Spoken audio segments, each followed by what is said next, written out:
MIDC वाढीसाठी, उद्योग वाढीसाठी तिथं मध्यंतरी अधिवेशन काळात एक बैठक झाली. त्याच्यामध्ये बऱ्याचशा विषयांवर चर्चा झाली, पण आज त्या निमित्तानं त्याला मूर्त स्वरूप देण्यासाठी आज सामंत साहेब इथं आले. त्यांचं आपल्या सर्वांच्या वतीनं मी साताऱ्यामध्ये आणि आपल्या मास भवनामध्ये मनापासून स्वागत करतो.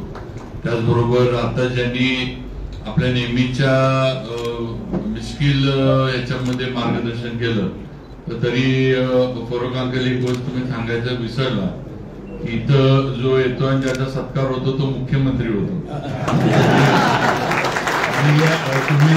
तुम्ही जरी सांगितलं नसलं तरी आम्ही सामंत साहेबांना मुंबईत सांगितले, अशोक चव्हाण आले, इथं सत्कार झाला. वायबी चव्हाण त्याच्या आधी साहेब वायबी चव्हाण पण येऊन गेले, इथं त्यांचा सत्कार झाला, ते पण मुख्यमंत्री झाले. म्हणजे सांगतोय तुम्हाला काय अडचणीत आणत नाही काळजी तेच पण म्हणलं अडचणीत आणत नाही. तर एक सगळ्यांची आणि त्यातल्या त्यात फरोक अंकलची ती ही आहे की इथं सत्कार झाला की तो मुख्यमंत्री. आता पुढं नशिबात असलं तर पुढचं आमच्या शुभेच्छा आहेतच तुम्हाला. आज फरोक कुपर साहेब इथं उपस्थित आहेत, तसंच मोहिते साहेब, तसंच अनुप आणि सगळे अजित मोता साहेब आहेत, सगळे सर्व प्रसन्न आमचा देशमुख, सगळे साताऱ्यातील आणि जिल्ह्यातील सर्व उद्योजक आज इथं आलेत. आपले आरो पण इथं आहेत आज, त्यांचे पण सगळ्यांकडनं अनेक वर्षाची, म्हणजे मला वाटतं अनेक वर्षाचं स्वप्न आरो ऑफिसचं साहेब पूर्ण झाले.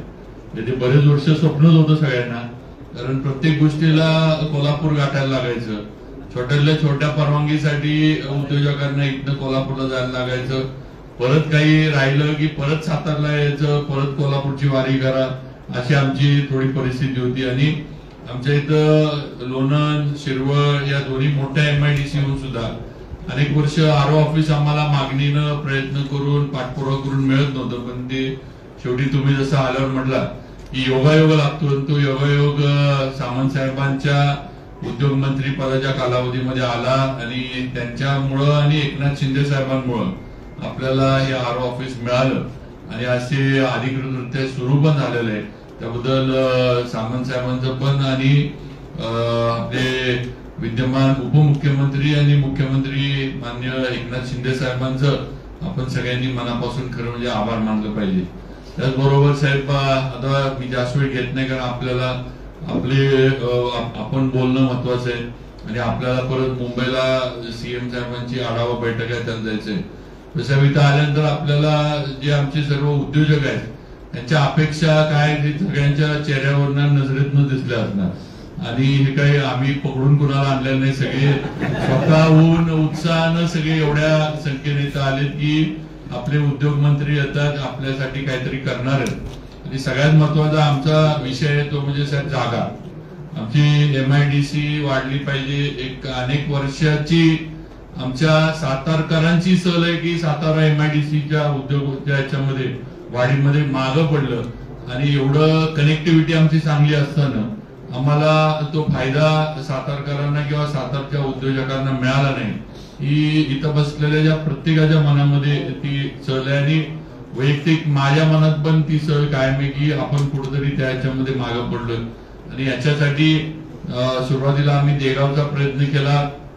नारायण राणे साहेब असताना तसं बघितलं देगावचं नोटिफिकेशन झालं, थोडा देगाव ग्रामस्थांनी आणि बराच विरोध झाला. नंतर पुनर्रचनेनंतर मतदारसंघ बदलले, हा भाग कोरेगावला जोडला गेला, त्यामुळे ती देगावची नोटिफाय झालेली एमआयडीसी ही डिनोटिफाय झाली. आणि त्याच्यानंतर मग परत आता वर्णे, निगडी आणि जाधववाडी असे 3 ठिकाणी परत एकदा नोटिफिकेशन तिथलं झालेलं आहे.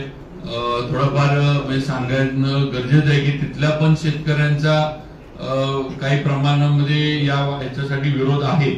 तर आमचं मत असं आहे की जी बागायती जमीन आहे ती वगळून जी आधी डोंगराच्या इकडं पड जमीन जी आपण म्हणतो जिथे शेतीच कधी झाली नाही अशी जमीन आपण घेऊन तिथं जे काय असेल ते डेव्हलपमेंट. त्याच्यावर एक चांगलं की सलग हे जे मगाशी आपण ब्रेकफास्ट करताना चर्चा केली की जो बीव्हीजीनं केलेला फूड पार्क आहे त्या फूड पार्कला लागूनच हा सगळा परिसर आहे. म्हणजे तिथं काय फार भौगोलिक दृष्ट्या काही लांब आहे आणि सगळं ऑन द हे रोड आपल्याला पलीकडे बोरगावला लगेच आपल्याला निघता येते, जिथे नॅशनल हायवे येतोय. इकडून फुटपाथचा रोड आता झालेला आहे, आमचे स्पिनिंग मिल आहे त्याच्या शेजारनं, तेव्हा कनेक्टिव्हिटी चांगली आहे. दुसरं आपण लिमखिंडीतल्या एक आयटी पार्क साठी आपण जागा तर ती बऱ्यापैकी आपण त्याचा निर्णय घेतलाय, आपण आपल्या भाषणामध्ये ते जाहीर करा. मग तो एक आहे, कलेक्टरांच्या ताब्यातच ती जागा आहे.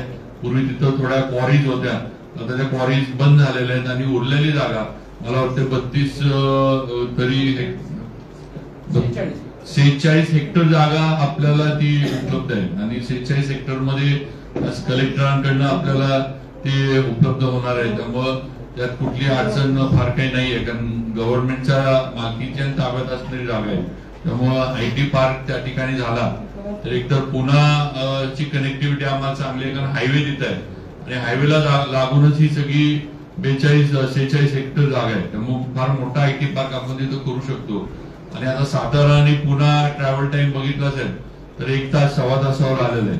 2 आमचे टनल काढायचं चाललंय खंडाळीच्या याच्यातनं, ते दोन्ही टनल आता एक तरी टनल पुढच्या काही याच्यामध्ये पूर्ण होईल, तेव्हा अजून 15-20 मिनिटं आमचं जे ट्रॅव्हल टाइम कमी होईल.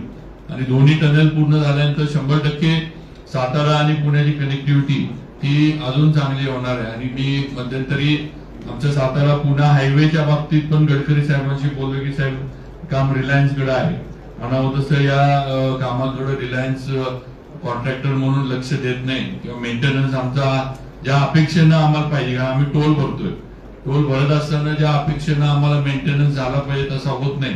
आणि वेळोवेळी मागे लागायला लागतं, प्रशासनाला मागे लागायला लागतं, आम्हाला मागे लोकप्रतिनिधी म्हणून मागायला लागतं आणि मग ते कुठेतरी काहीतरी डागडुजी केल्यासारखं करतात. पण त्याचं पण गडकरी साहेबांनी निर्णय घेतलाय की नवीन डीपीआर करायचा आणि आता नवीन डीपीआर करून नवीनच जो काय तो प्रोजेक्ट परत एकदा सातारा पुन्हा हा जो NH आहे त्याचा करायचा असं त्यांनी निर्णय घेतलाय. म्हणजे मागचा जुना कॉन्ट्रॅक्टर जो आहे तो त्याच्यातनं पूर्ण बाजूला होऊन जाईल.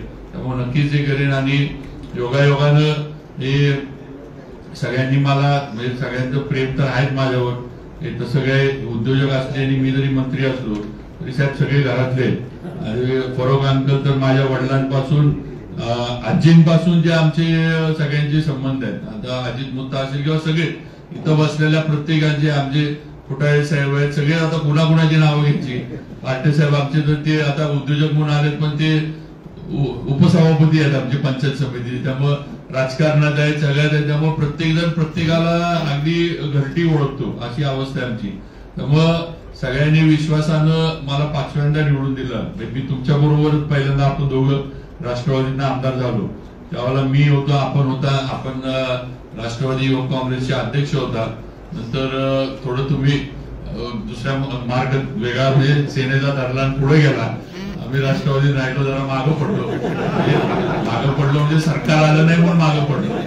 तर उद्या पेपरवाले स्टेटमेंट करतील की जसं की मला काही कुणावर टीका करायची नाही. पण आज देवेंद्रजींच्या माध्यमातून संधी मिळाली आणि योगायोगानं बांधकाम खातच माझ्याकडे आलं. जी आमची सातारकरांची अपेक्षा आहे ती सातारा पुणा हायवे, कारण साहेब कुणाला गरज असो किंवा नसो सगळ्यात जास्त गरज सातारा पुणा हायवेची सातारवाल्यांना नाही, कारण आम्हाला त्या हायवेवर आल्याशिवाय कुठंच जाता येत नाही. ही आमची परिस्थिती आहे. आम्हाला त्या नॅशनल हायवेवर म्हणजे खोटं सांगायचं साहेब शेताकडे जायचं असलं तरी हायवेवर यायला लागतं अशी आमची अवस्था.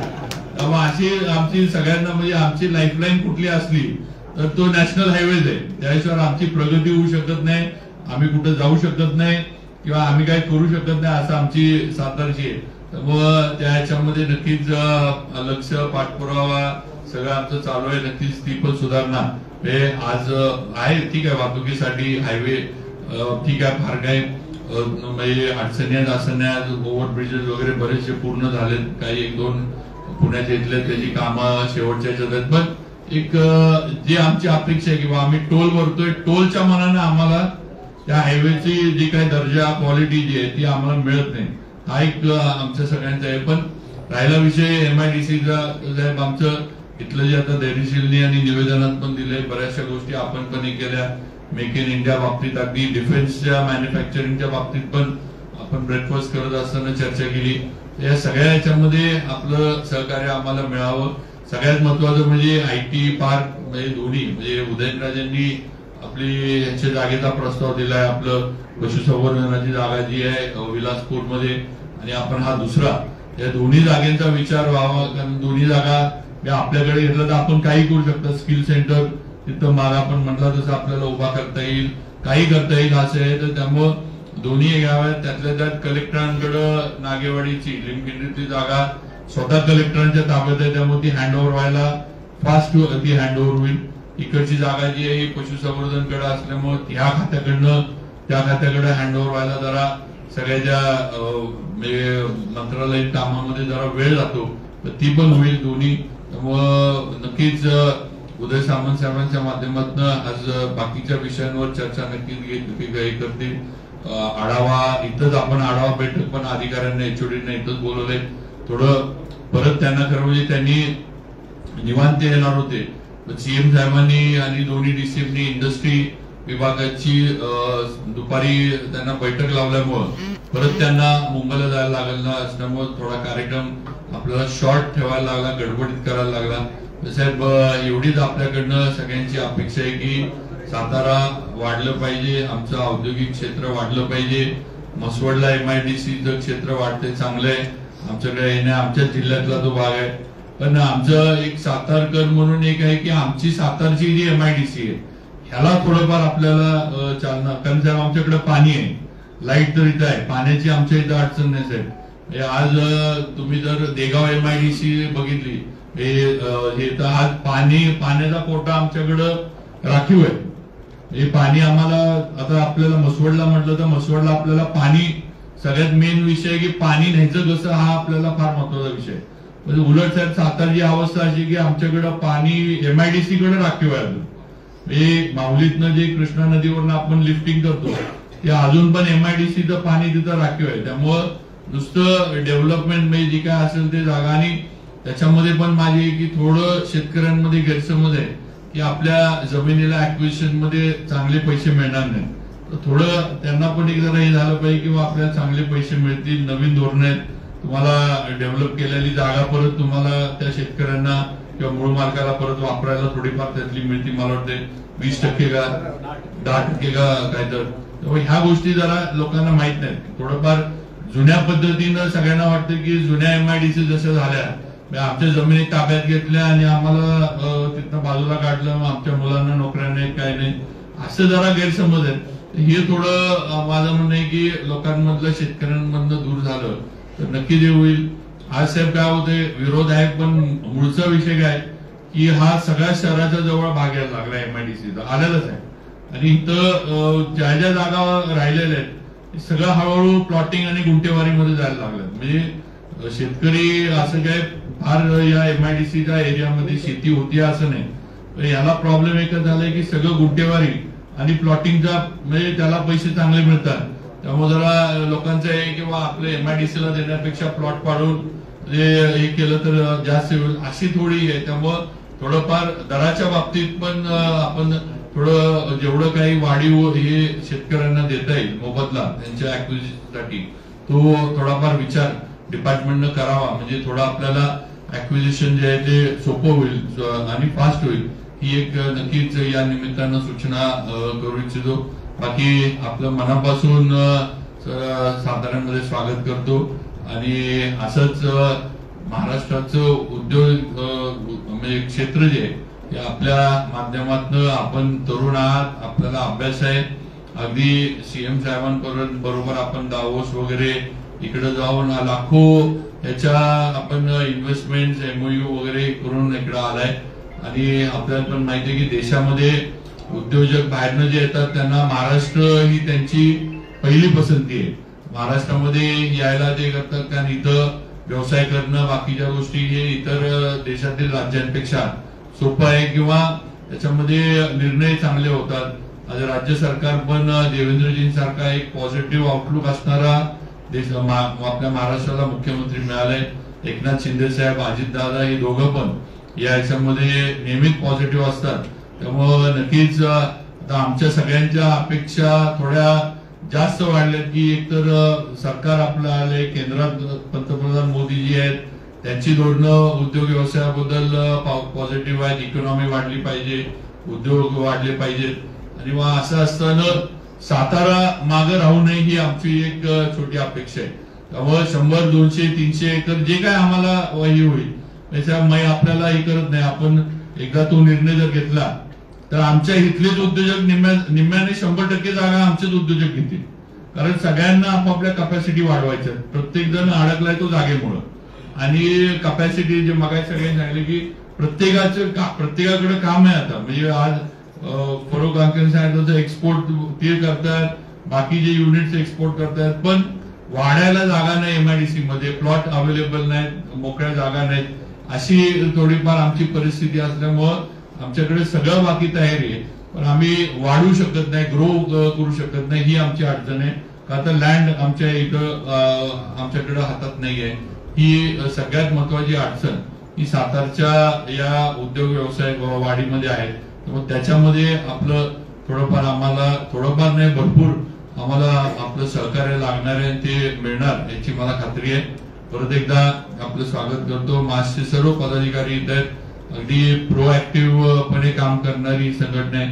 तर पहिल्यांदा आम्ही ज्या वेळेला म्हणजे मासचे त्यावेळेला मला वाटतं युवराज पवार साहेब अध्यक्ष होते, त्यावेळेला पहिल्यांदा आम्ही अशोक चव्हाण आणणार. पहिल्यांदा अनेक वर्षानंतर आमचे MIDCतले रस्ते त्यांनी करून दिले.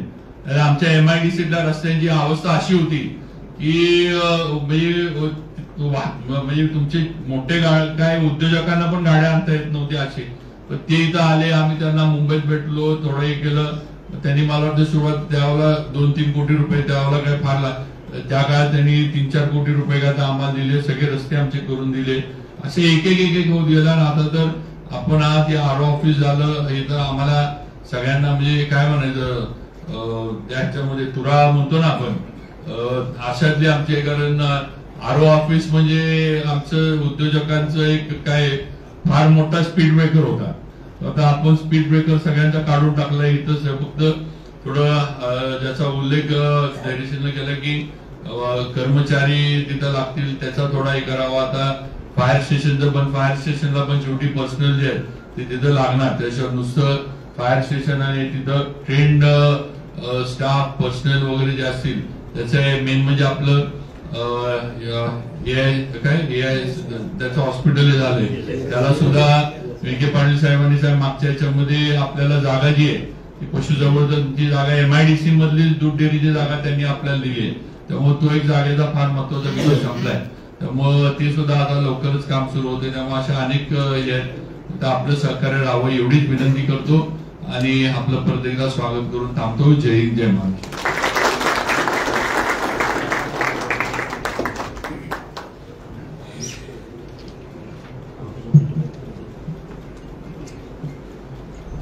साताऱ्यामधील मासच्या कार्यक्रमाच्या निमित्तानं या व्यासपीठावर उपस्थित असलेले मंत्रिमंडळातील माझे सहकारी आदरणीय श्रीमंत छत्रपती शिवेंद्रराजे भोसले साहेब, सन्माननीय कपूर साहेब, संजोगजी मोहिते, अनुपमजी मुथा, दीपकजी पाटील, माझे मित्र धैर्यशील, मासचे सर्व सन्माननीय पदाधिकारी, माझे सर्व अधिकारी आणि उपस्थित बंधू आणि भगिनी, मासला मी मनापासून धन्यवाद देईन की माझी देखील कपूर साहेबांची ओळख झाली. आता मी देखील त्यांना कधी येऊ म्हणून विचारणार आहे.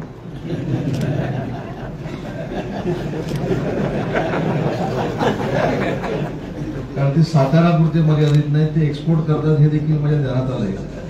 त्याच्यामुळे रत्नागिरीतनं देखील त्यांना फोन कधी येऊ म्हणून विचारायला हरकत नाही असं माझं मत आहे. पण मला असं वाटतं की एखादी दानशूर व्यक्ती कशी असू शकते हे मी कपूर साहेबांच्या निमित्ताने या ठिकाणी बघितली. म्हणून कपूर साहेब माझ्या सहकाऱ्यांच्या वतीनं, शासनाच्या वतीनं मी आपल्याला मनापासून कपूर साहेब आपल्याला मनापासून धन्यवाद देतो आणि आपल्याला देखील निरोगी आयुष्य लाभून आपल्याला उदंड आयुष्य लाभो ही ईश्वरचरणी प्रार्थना करतो. मला असं वाटतं की 8 ते 10 दिवसापूर्वी धैर्यशील आणि त्यांचे सर्व सहकारी आणि सन्माननीय मंत्री महोदय आम्ही एकत्र भेटलो आणि मला त्यांनी सातारामध्ये यायचं निमंत्रण दिलं. पण सातारामध्ये आल्यानंतर RO ऑफिसचं उद्घाटन करायला मला बोलवलंय की माझा करेक्ट कार्यक्रम करायला बोलवलंय. राजेंची भावना, तुमच्या सगळ्यांची भावना मी आहे त्याच्या पदापेक्षा मोठं जबाबदारी असली तरी माझ्या राजकीय मर्यादा मला माहिती आहे. त्याच्यामुळं मी या ठिकाणी साताऱ्याच्या वतीनं आणि माझ्या वतीनं शिवेंद्रराजे भोसलेंना शुभेच्छा देतो की त्यांनी आहे त्याच्यापेक्षा मोठा पुढाकार घेतला. आणि एक महत्वाची गोष्ट आहे की लोकप्रतिनिधीची भावना जर सकारात्मक असेल तर काही ना काही योग घडून येतात. मी आपल्याला माहित नसेल तर सांगतो की राज्याचे मुख्यमंत्री आदरणीय एकनाथ शिंदे साहेब झाले. कसे झाले आपल्याला सगळ्यांना माहिती आहे. आम्ही गुवाहाटीला गेलो, गुवाहाटीवरनं मुंबईत आलो, ते मुख्यमंत्री झाले आणि मुख्यमंत्री झाल्यानंतर ते पहिल्यांदा दऱ्यामध्ये आले. तरी त्यांनी एक आढावा बैठक घेतली सातारा जिल्ह्याची आणि मला फोन करून सांगितलं की राज्याचा उद्योगमंत्री तू आहेस, मला साताऱ्याच्या दरे या गावी येऊन तू भेटलं पाहिजेस, माझी 2-4 काम आहेत. आणि आपल्याला आश्चर्य वाटेल त्यातलं पहिलं काम जर कुठचं होतं असेल तर या सातारा जिल्ह्याचं आरओ ऑफिस हे साताऱ्यामध्येच झालं पाहिजे अशा पद्धतीचे निर्देश माननीय एकनाथ शिंदे साहेबांनी मला दिले आणि आम्ही त्याचा पाठपुरावा केला. आज वर्षानुवर्षाची मागणी आरओ ऑफिसची आमच्या उद्योग विभागामार्फत एमआयडीसी मार्फत पूर्ण होते.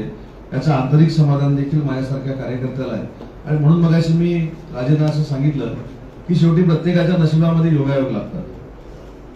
अशोक चव्हाण साहेबांकडे आपण ही मागणी केली होती, राणे साहेबांकडे आपण मागणी केली होती, त्याच्यानंतर जे कोण उद्योगमंत्री झाले त्यांच्याकडे देखील मागणी केली होती. पण या आरओ ऑफिसचं उद्घाटन करण्याचं भाग्य हे माझ्या आणि राजेंच्या नशिबामध्ये आलं, हे नियतीनं कुठेतरी लिहून ठेवलेलं होतं. आणि म्हणून मला असं वाटतं की उद्योजकांचे प्रश्न सोडवणं ही आमची सगळ्यांची जबाबदारी आहे आणि त्याच्यासाठीच माननीय देवेंद्रजी फडणवीस साहेबांच्या नेतृत्वाखाली आम्ही सगळे सरकारमध्ये महायुती म्हणून काम करतोय. आज मला दिलेलं निवेदन मी मोहिते साहेबांना सांगेन आणि धैर्यशील साहेब तुम्हाला देखील सांगतो की जाताना ह्याच्यातले निम्म्यापेक्षा जास्त प्रश्न मी सोडवून जाणार आहे आणि ते 15 मिनिटात सोडवून जाणार आहे. कारण परत मला इथनं मुंबईला जायचंय. कारण तुमच्या ह्या ज्या मागण्या आम्ही जर पूर्ण केलं नाही तर उद्योग विभाग म्हणून एमआयडीसी विभाग म्हणून काम करण्याचा आम्हाला काही अधिकार नाही. ज्यावेळी राजेंनी फीत कापली आरओ ऑफिसची त्याचवेळी माझ्या आरोना सांगितलं की आज ठीक आहे सुसज्ज कॉर्पोरेट ऑफिस आपण करतोय, परंतु त्याच पद्धतीनं उद्योजकांची कॉर्पोरेट कामं झाली पाहिजेत. त्याच्यासाठी त्यांना ह्या आरओ ऑफिसचे खेपा घालण्याचं काय जास्त त्रास त्यांना देऊ नका, त्यांचे गुड झिजवू नका, त्यांच्या चपला झिजवू नका. ज्यावेळी उद्योजक आपल्याकडे येईल, ज्यावेळी कामासाठी माणूस आपल्याकडे येईल, सर्वसामान्य नागरिक आपल्याकडे येईल, त्याच वेळी त्याचं काम ह्या आरओ ऑफिस मधून झालं पाहिजे. अशा पद्धतीचे स्पष्ट पद्धतीचे निर्देश जे मुख्यमंत्र्यांना आणि दोन्ही उपमुख्यमंत्र्यांना अपेक्षित आहेत ते देण्याचं काम देखील आज साताऱ्यामध्ये मी केलेलं आहे. आज इथं आल्यानंतर महत्वाचा विषय की साताऱ्यातली एमआयडीसीची जागा ही संपलेली आहे आणि म्हणून एमआयडीसीची जागा आपल्याला वाढवून पाहिजे. तिथं ऍक्विजिशन आपण सुरू केलेलं आहे. जसं आता तिथं माननीय राजेंनी या ठिकाणी सांगितलं की काही एमआयडीसी आहे, त्या एमआयडीसी मध्ये शेतकऱ्यांचा विरोध आहे. तो विरोध जर त्यांची गावठाणची जागा सोडून, त्यांची घरं सोडून, त्यांची शेतीची जमीन सोडून जे फक्त माळरान आहे हे त्याला जर शेतकरी तयार असतील तर नक्की राजे आपण पुढाकार घ्या. तिथले स्थानिक आमदार महेश शिंदे साहेबांशी देखील आपण चर्चा करू आणि कुठच्याही परिस्थितीमध्ये उद्योजकांना अजून जागा जी आवश्यक आहे ती देण्याचा प्रयत्न आम्ही सातारा जिल्ह्यामध्ये नक्की करू. हा उद्योग मंत्री या नात्यानं माझा शब्द आहे. आपल्याला आठवत असेल की या साताऱ्यामध्ये आयटी पार्क व्हावा ही देखील सन्माननीय शिवेंद्रराजे भोसले साहेबांची मागणी होती, उदयनराजेंची देखील मागणी होती. दोघांनी 2 जागा सुचवलेल्या आहेत. एक उदयनराजेंनी सुचवलेली आहे, एक शिवेंद्रराजेंनी सुचवलेली आहे आणि ह्याच्यामध्ये उदय सामंत आता अडकलेला आहे. आणि म्हणून शिवेंद्रराजेंकडे ब्रेकफास्टला जाताना उदयनराजेंना देखील भेटून आलो आणि मी सांगितलं की दोघांचे एकमत झाले असं समजतो आणि आयटी पार्क साताराला होणार हे 100% जाहीर करतो. जागेचा प्रश्न आपण शेवटी दोन्ही जागा अतिशय चांगल्या आहेत. दोन्ही राजांनी ज्या जागा सुचवलेल्या आहेत त्या अतिशय चांगल्या आहेत. साताऱ्याच्या भविष्याच्या दृष्टीनं अतिशय निर्णायक त्या जागा आहेत. ठीक आहे, एका ठिकाणी आयटी पार्क होईल, एका ठिकाणी जसं राजांनी सांगितलं तसं आपण कौशल्य विकास केंद्र मंगलप्रभात लोढा साहेबांना सांगून सुरू करू. परंतु साताऱ्याचा एक्सपोर्टचा जो फायदा आहे तो आहे त्याच्यापेक्षा वाढला पाहिजे ही भूमिका भविष्यामध्ये सरकार आमचं घेईल आणि त्याच्यासाठी आम्ही तुमच्या सोबत राहू हा शब्द द्यायला खऱ्या अर्थानं या साताऱ्यामध्ये मी आलो. मी तर परवा स्पष्ट असं सांगितलं माझ्या सगळ्या लोकांना की तुम्ही पुढाकार घ्या आणि दरवर्षीची आमची एक्सपोर्ट अवॉर्ड जी असतात ती यावर्षी तुम्ही साताऱ्यामध्ये घ्या, जेणेकरून देशातले सगळे एक्सपोर्टर्स या ठिकाणी येतील आणि साताऱ्यामध्ये असलेला एक्सपोर्टचा जो उद्योग आहे तो आहे त्याच्यापेक्षा वृद्धिंगत होईल. यासाठी आपण हा कार्यक्रम घ्यावा. त्याचा मला असं वाटतं की 1 रुपयाचा खर्च मासवर येणार नाही. फक्त तुम्ही कोऑर्डिनेशन करा. जर परत तुम्ही असं म्हणाल इकडे आला आणि आमच्यावर पैशाचं देखील बर्डन टाकून गेला तर अजिबात नाही. आम्ही तो कार्यक्रम अरेंज करू, पण कुठेतरी एक समन्वयक म्हणून, एक ऑर्गनायझर म्हणून जी यंत्रणा लागणार आहे ती मास्कनं स्वीकारावी आणि या संदर्भातलं पुढचं पाऊल पुढच्या महिन्यात आपण टाकू. पुढच्या महिन्यात अतिशय दिमागदार पद्धतीनं एक्सपोर्टचा पारितोषिक वितरण समारंभ जो आहे तो आपण साताऱ्यामध्ये नक्की करू. हा देखील आज आपले अनेक प्रश्न आहेत ते मी आढावा बैठकीमध्ये सोडवणारच आहे, परंतु हे जे प्रश्न आहेत हे उद्योजकांच्या दृष्टीनं अतिशय महत्वाचे प्रश्न आहेत आणि हे उद्योजकांचे प्रश्न सोडवण्यासाठी आम्ही अजून एक उपक्रम आता सुरू करतोय. मी कालच उद्योग विभागाची एक बैठक घेतली होती, त्याला आमचे सचिव उपस्थित होते, आमचे मुख्य कार्यकारी अधिकारी उपस्थित होते, आमचे जॉईंट सीओ उपस्थित होते. आम्ही एक निर्णय घेतलाय की विभाग स्तरावर एक दिवसाचा जनता दरबार हा एमआयडीसीच्या माध्यमातून उद्योजकांसाठी भरवला गेला पाहिजे. त्यांच्या परमिशन्स जर अडकल्या असतील तर तिथंच दिल्या गेल्या पाहिजेत, जाणीवपूर्वक अडकल्या असतील तर त्या अशा अडकवणाऱ्याला शासन झालं पाहिजे. अशा पद्धतीचा निर्णय कालच मी माझ्या विभागाच्या बैठकीच्या निमित्ताने घेतलेला. तर हा आजच निर्णय घेतलाय का तर दरेशील तुम्हाला माहिती की मागच्या 2.5 वर्षामध्ये देखील मी प्रत्येक एमआयडीसी मध्ये जाऊन अनेक प्रश्न सोडवण्याचा प्रयत्न करत होतो आणि आज मी देखील समाधानी आहे की ज्यांचं काम केलं त्यांनी काम झालं हे देखील सांगितलं. कारण ही थोडी प्रवृत्ती आता मागं पडते की काम झालेलं असताना काम झालेलं नाही म्हणून सांगून पुढचं काम मागायचं. पण साताराने एक चांगला पायंडा पाडलाय की झालं त्याचा सत्कार केलाय. आता पुढचा सत्कार जर पुढच्या वर्षी पाहिजे असेल तर अजून वर्षभराची आमची यादी घेऊन जा आणि आमची कामं करून द्या. खरोखर किती हुशार आहे तुम्ही. राजे म्हणतात ते बरोबर आहे की मासची सगळी लोक ऍज अ मित्र म्हणून असतील, एक फॅमिली मेंबर म्हणून असतील, हे तुमच्या सोबत काम करतायत आणि त्याची जाणीव देखील मला आज झाली. म्हणजे घरच्या माणसाचा सत्कार कसा करतात, एखादं चांगलं काम झाल्यानंतर हे काम झालंय म्हणून तुझी पाठ थोपटतो, पण पुढच्या 8 दिवसात दुसरी 4 कामं करून दे तर डबल शाबासकी देतो. तसंच मासनं मला सांगितलंय. पण मला आत्मविश्वास आहे की आज मास जे मला जी कामं सांगेल ती देखील मी वर्षभरामध्ये पूर्ण करेन. हा देखील विश्वास मी या कार्यक्रमाचा. तुम्ही राज्याचा उद्योग मंत्री झाल्यानंतर तुम्ही मागण्या काय केल्यात माझ्याकडे. एमएसएमई साठी स्वतंत्र झालं नसलं पाहिजे, पाणी पुरवठ्याची योजना असली पाहिजे, बरोबर आहे ना, एक्सपान्शन झालेलं असलं पाहिजे, आमची सामूहिक प्रोत्साहन योजना आहे ती लवकरात लवकर तुम्हाला मिळाली पाहिजे, इन्सेंटिव्ह तुम्हाला ताबडतोब दिला गेला पाहिजे, पोलीस स्टेशनचा प्रस्ताव तुम्ही जो पाठवलेला आहे तो लवकरात लवकर मंजूर झाला पाहिजे, आमचं उद्योग भवन लवकर मंजूर झालं पाहिजे. म्हणजे मी एकदा वाचल्यानंतर किती लक्षात ठेवतो ते दरेशी लक्षात ठेवा. तसं बोललेलं पण मी लक्षात ठेवतो. त्याच्यामुळे हे जे काही पॉईंट्स तुम्ही 17-18 दिलेले आहेत हे काय तुमच्या भल्याचे नाही. तुम्ही असं काही सांगितलं नाही की मार्चच्या प्रत्येकाला घर बांधून द्या एमआयडीसी मध्ये.